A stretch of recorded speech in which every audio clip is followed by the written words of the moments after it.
Getúlio Vargas, um tiro no imperialismo. Getúlio Vargas, o único estadista brasileiro, esteve 19 anos no poder máximo no Brasil, como ditador ou presidente. Primeiro entre 1930 e 1945, quando chega ao poder via Revolução de 30, armas à frente, e dele sai 1945 sob golpe militar, acossado por soldados. Depois, em 1950, volta, eleito presidente, mais uma vez deixando o poder sob ameaça militar, ele e a família acossados no Palácio do Catete. Suicidou-se em 24 de agosto de 1954, às 8h20 da manhã, aos 72 anos. Vargas nasceu em São Borja, Rio Grande do Sul, em 19 de abril de 1882, filho de um estancieiro.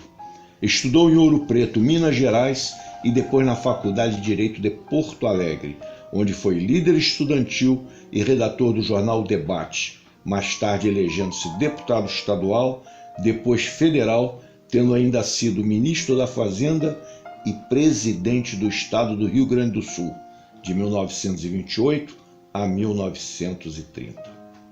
Em 1930, liderou uma revolução vitoriosa, junto em especial com a liderança de Minas Gerais, chegando com tropas gaúchas ao Rio de Janeiro, a capital da época.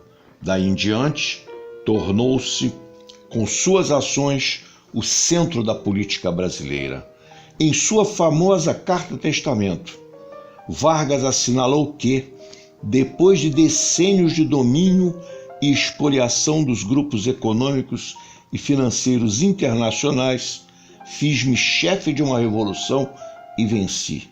E acrescentou: não querem que o povo seja independente. Os lucros das empresas estrangeiras alcançavam até 500% ao ano.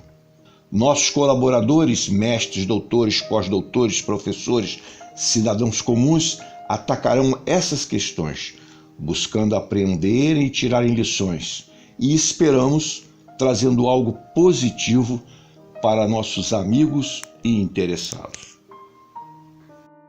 Getúlio Vargas, traidor, ditador, nacionalista ou estadista? Meus amigos, nós estamos hoje no nosso programa 22. E como nós já esclarecemos antes, uma vez por mês vamos fazer um programa especial. E hoje o nosso programa é Getúlio. Getúlio, traidor do povo brasileiro? Getúlio, nacionalista? Getúlio, um oportunista? Ou Getúlio, um estadista? As opiniões se dividem. Há muita divergência em relação a isso e nós vamos hoje tratar dessa questão. Vejam que Getúlio continua um tema totalmente atual. Nós sabemos que Getúlio é o assunto mais procurado hoje pelos estudantes e em que mais questões caem nas provas, né? Getúlio e o seu tempo, o que já atesta a importância dele. 24 de agosto, 65 anos sem Getúlio. Um homem polêmico, mas goste ou não goste de Getúlio, a sua história influencia e influenciará os rumos do Brasil. Então, hoje, nós estamos aqui falando um pouquinho de Getúlio, te levando coisas que você não sabia, ou que você sabia e não se lembra, mas Getúlio, o homem conhecido como pai dos pobres. Então hoje vamos relembrar um pouquinho. Irã, o que você tem para acrescentar para a gente? Bom, Getúlio Vargas realmente é uma figura complexa demais. E não dá para discutir a sua participação na história do Brasil sem que a gente o localize num determinado momento quando ele se torna o centro das decisões políticas no Brasil. E isso acontece justamente pós a eleição de 1930, quando se dá o golpe que ficou configurado como a Revolução de 30, né, liderada por ele, em que na realidade o que houve ali foi um rearranjo das oligarquias, um rearranjo de força das oligarquias, em que a oligarquia paulista ela perde considerável espaço político, não econômico, mas considerável espaço político, e ascende ao poder também uma oligarquia rural gaúcha, mas vem com ele também um projeto de industrialização e traz com ele uma pequena burguesia, como a literatura costuma designar, ou a camada média urbana, em especial os tenentes, né, do movimento tenentista, e que vão desenvolver um projeto, vão aplicar um projeto de mudança estrutural do país. Isso aí a gente não pode desconsiderar, que mesmo tendo sido um rearranjo de forças dentro das oligarquias, esse rearranjo significou uma transformação estrutural da sociedade. Ela gradativamente passa a ser de uma sociedade agrária. São lançados os primeiros passos para ela se transformar numa sociedade urbana e industrial. General Bolívar, o que o senhor tem a acrescentar? Getúlio Vargas é a figura de um estadista brasileiro, notório estadista, agora que recebe às vezes ataque pela direita e às vezes pela esquerda, e pela esquerda mais consequente.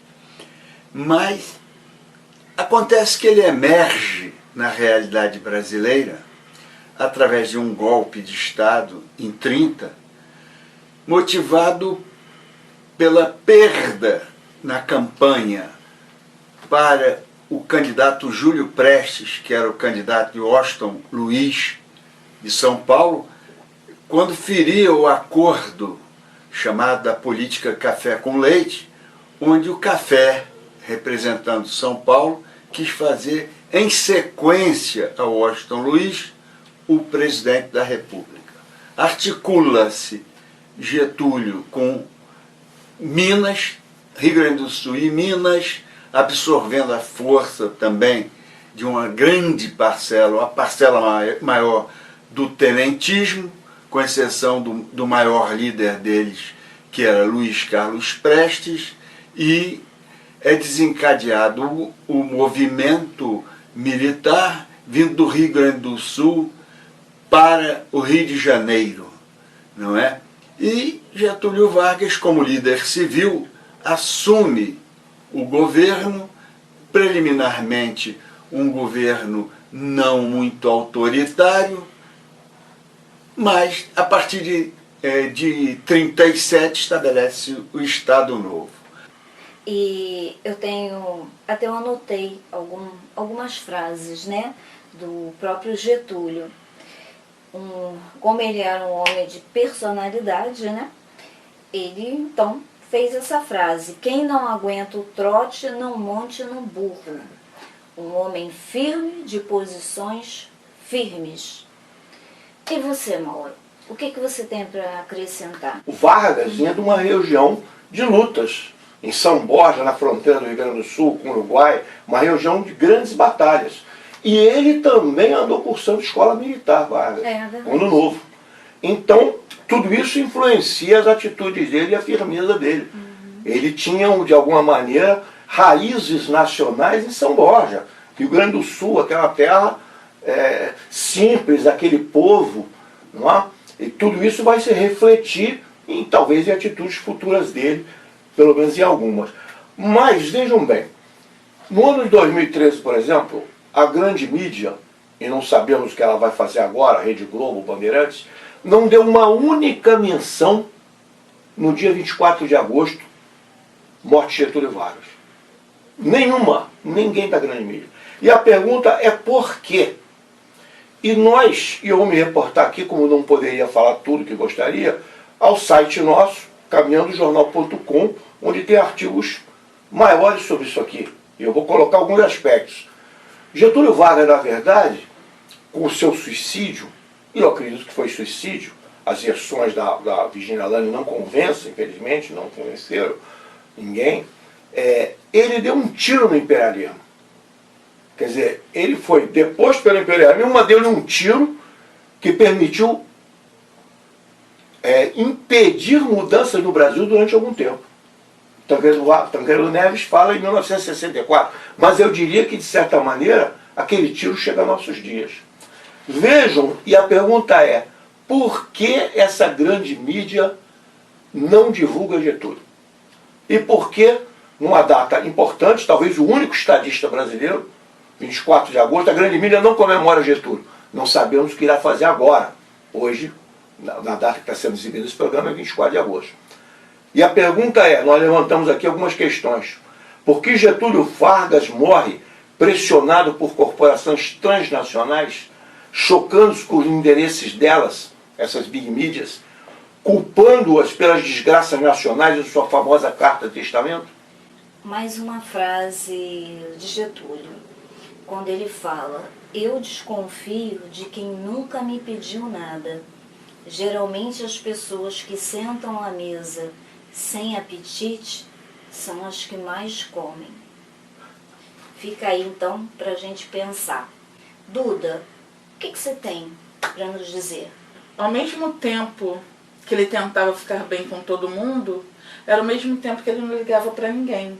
Porque não só o Brasil pediu para que Olga não fosse deportada ou que ela retornasse, mas vários países, várias personalidades se envolveram a favor de Olga, a favor do Luiz Carlos Prestes, e para ele nada disso foi suficiente. Ele sabia que ela ia ser assassinada, ele é coautor do assassinato dela, ele deu ordem que o navio nem fosse parado, não parasse nem para abastecer, para que ela não tivesse a oportunidade de ser resgatada por ninguém. Getúlio, nacionalista, traidor, ditador, e chegamos aqui à conclusão. E que conclusão você chegou, Irã? Bom, a minha conclusão é de que Getúlio, dependendo da perspectiva, né, do ponto de vista, Getúlio é um traidor da classe popular, mas para a classe dominante, jamais, principalmente para o setor vinculado ao mercado interno, os industriais, os grandes comerciantes. Sem sombra de dúvida, é um estadista, agora, extremamente autoritário, era um ditador.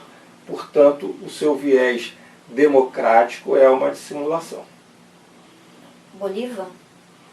Por conseguinte, esse é o jogo desse equilibrista político, que por vezes leva uns apertos de um lado e de outro. Estão tentando exterminar a legislação trabalhista, construída por Getúlio Vargas, os direitos trabalhistas. Mas, em compensação, o que é o governo estabelecido no Brasil de hoje, senão o herdeiro do golpe de 64 e já o herdeiro mais adistante dos porões de Filinto Miller? E você, Mauro? Olha, eu acho que já foi falado aqui o principal. Eu acho que não há dúvida nenhuma que Getúlio foi um ditador, é evidente. Do prisma da classe popular, como bem foi falado aqui na mesa pelo Irã, sem dúvida foi um traidor do povo, na medida em que ele ajudou a amaciar as contradições sociais a serviço da grande burguesia, dos grandes grupos internacionais, etc. No conjunto, acho que ele foi nacionalista. Ele não traiu a nação em si, ajudou a manter a estrutura da nação. E, de outro lado, acho que, em vista do que se vê na história do Brasil, foi o único estadista brasileiro, manobrando no meio de uma série de contradições. Agora, eu diria o seguinte, o que fica ressalvado também, que nós não destacamos bem, é a relação do Getúlio e dos militares. Porque, na verdade, quem esteve sempre atrás do Estado Novo e de Getúlio foram os militares. Alguns que viraram para um lado e para o outro, os tenentes, os generais, como ele disse em certa ocasião. Em 1930 fiz a revolução com os tenentes. Em 1937 com os generais. Tira o termo revolução, vamos dizer que ele fez aí golpes, intervenções militares. Então, isso aí deixa patente mais uma vez a vertente militar atrás de Getúlio também durante décadas no Brasil. A mesma vertente militar continua hoje aí. Ou seja, o esqueleto brasileiro, em tudo de positivo ou negativo, deteriorado ou inexistente, tem sido a estrutura militar e as forças militares. É algo a pensar, esse relacionamento da nação com os militares, que até hoje parece não ter sido superado. E atrás de Getúlio sempre estiveram os militares. Você, Duda? São questões interessantes, né? Sobre estadista, eu vou preferir não dar a minha opinião. Mas traidor com certeza, né? Traiu o povo de maneira vil, de maneira dolorosa. Mesmo fazendo as CLTs, ele sempre traiu.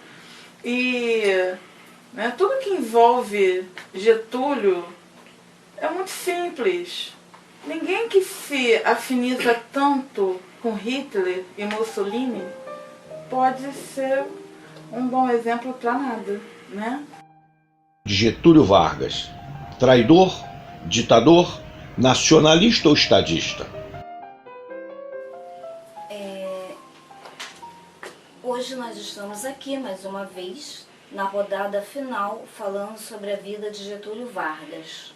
E estamos recebendo aqui professor Lincoln Pena, professora Regina Duque e a professora Jane Castelo. Getúlio Vargas, estancieiro de formação positivista, esteve à frente do golpe de 1930, embora estancieiro, consolidador da industrialização no Brasil, a ferro e fogo, às vezes contra a esquerda, às vezes contra a direita, sempre se mantendo no poder, às vezes negociando com o imperialismo norte-americano, como entrou na guerra, e às vezes namorando com o nazifascismo. Um líder, né, que fez parte da nossa história e que deixou uma dúvida muito grande, que não só para mim, como acho que para muita gente, que é quanto à morte dele. Se foi assassinato ou suicídio. Essa pergunta ficou no ar até hoje. Bom, Getúlio Vargas é uma grande liderança, sem sombra de dúvida. Ele implementou mudanças estruturais, econômicas e na sociedade, que afetaram a sociedade de uma forma geral, como um todo. Mas ele expressa também a visão autoritária da classe dominante. Essa visão autoritária levou ele a calar as vozes discordantes, prender elementos da esquerda, prendeu e desarticulou o Partido Comunista, ou seja, era um projeto, tanto no primeiro governo ditatorial quanto no dito democrático, era um governo que não admitia o diálogo, que não admitia a participação popular nesse projeto de mudança. Mãe do rico, pai dos pobres, e então ele criou uma série de questões da CLT, criou uma série de coisas boas para os pobres, mas fez acordos com o capital estrangeiro. A gente está sempre esperando esse pai, como Vargas, de repente, se foi criado nos anos 30 e volta nos anos 50 também. Olha, de início eu queria parabenizar o Caminhando Jornal TV pela iniciativa de se comemorar os 65 anos da morte de Getúlio Vargas e se refletir um pouco sobre a era Vargas. É muito importante que a gente retome essas questões nos dias de hoje. Bom, Eu gostaria de dizer o seguinte, que já tinha estudado Vargas antes, li o Lira Neto e outros, a história oral de Vargas, outras coisas, e realmente o Vargas é uma figura fascinante e rara na história do Brasil, única na história do Brasil.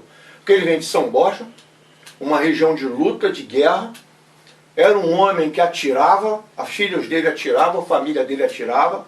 Gregório esteve na luta contra os paulistas de armas na mão, aqueles seguranças dele, toda a família Vargas. Vargas foi atacado pelos integralistas no Palácio do Catete, estava armado, reagiu a tiros, ele e a filha, Alzira Vargas, não? Alzira Vargas, e quase foi morto ali pelos integralistas Vargas. Acredito que houve não necessariamente um golpe, mas a Revolução de 30 realmente acabou sendo uma revolução.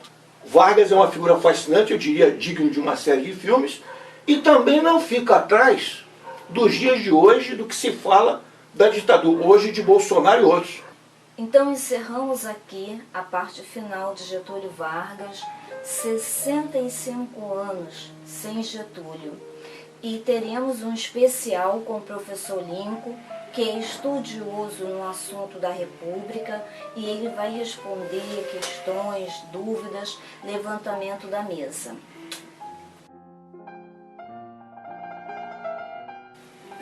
Com relação ao suicídio, há uma testemunha ocular do fato, que foi o general Caiado de Castro. O general Caiado de Castro era o responsável pela casa militar do governo Getúlio Vargas e foi o único e o último a acompanhar os minutos ou segundos finais da vida de Getúlio. Era muito leal a Getúlio, foi ele que imediatamente convocou os filhos. É claro que essas especulações a respeito de um possível atentado, etc., são muito presentes, mas não resta a menor dúvida que houve suicídio. Aliás, Getúlio era um suicida. Ele tentou várias vezes e, inclusive, teria dito a pessoas muito próximas a ele a vontade de pôr fim à sua vida em função de determinados momentos da sua trajetória. A questão de ser ditador ou estadista, eu não vejo nenhuma contradição entre essas duas coisas. Você pode ser estadista e ser ditador, mas depende de que tipo de ditadura ele esteja exercendo. E nesse sentido, o Getúlio foi um estadista. Ele pensou num projeto nacional. O fato dele ser um legitimista e não um legalista explica essa última frase da sua vida, com relação à Constituição, né? Que, como toda virgem, precisa ser violada. No sentido de que o mais importante não é o dado legal, é a legitimidade ou a meritocracia de algum ato que atenda às necessidades populares. E por fim, para não estender demais, a questão de 30, que até hoje é objeto de muita discussão, de muito debate, para mim foi um golpe progressista. Né? Você tem, historicamente, os golpes regressistas, aqueles que tendem normalmente a retroceder, a impedir mudanças significativas na sociedade, e você tem os golpes progressistas, aqueles como, por exemplo, a República, sem dúvida alguma, foi um golpe progressista. É claro que o Estado Novo, para deixar o Estado Novo para o final, foi uma ditadura, que foi uma ditadura altamente repressiva. É preciso também contextualizar, nós estávamos num período de ascensão nazifascista no mundo inteiro, aliás, não só do nazifascismo, de fortalecimento do Estado. Até mesmo os Estados Unidos, país tradicionalmente liberal, conservador, adotou o New Deal, que foi uma política intervencionista, né? Houve realmente um fortalecimento de todos os Estados nacionais. Aqui, por razões óbvias, a herança da Revolução Soviética exerceu um papel muito forte no fortalecimento do anticomunismo, que se estendeu não só pela sociedade civil, mas, sobretudo, nas Forças Armadas também, né, que cultivaram esse anticomunismo.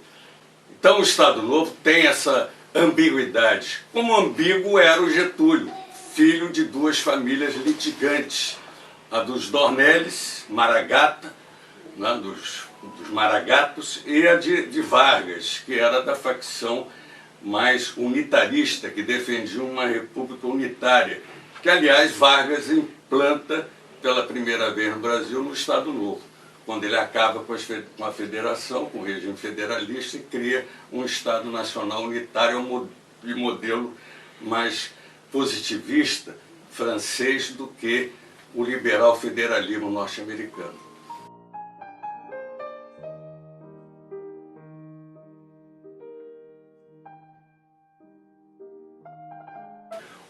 O Museu da República, Rua do Catete, 156. Tem uma série de salas de exposições e é um motivo de reflexão sobre a morte de Getúlio e a vida de Getúlio, que é algo, no que se refere à memória, até para pensar o futuro do Brasil. E a segunda dica é na Rua Luiz de Camões Sem Número, na Glória, onde existe ali um memorial para Getúlio, com cafeteria, com cinema, etc., que vale a pena conhecer. Então, as duas dicas: Museu do Catete e Memorial de Getúlio. Porque esses homens já não temem a morte e têm de seguir lutando desde o lugar em que caem até que a vitória só esteja nas tuas mãos, embora estejam cansadas, pontuais, mortas, porque outras mãos vermelhas, quando as tuas caírem, plantarão pelo mundo os ossos dos heróis, para que a tua semente encha assim toda a terra. É do Canto a Stalingrado, de Pablo Neruda.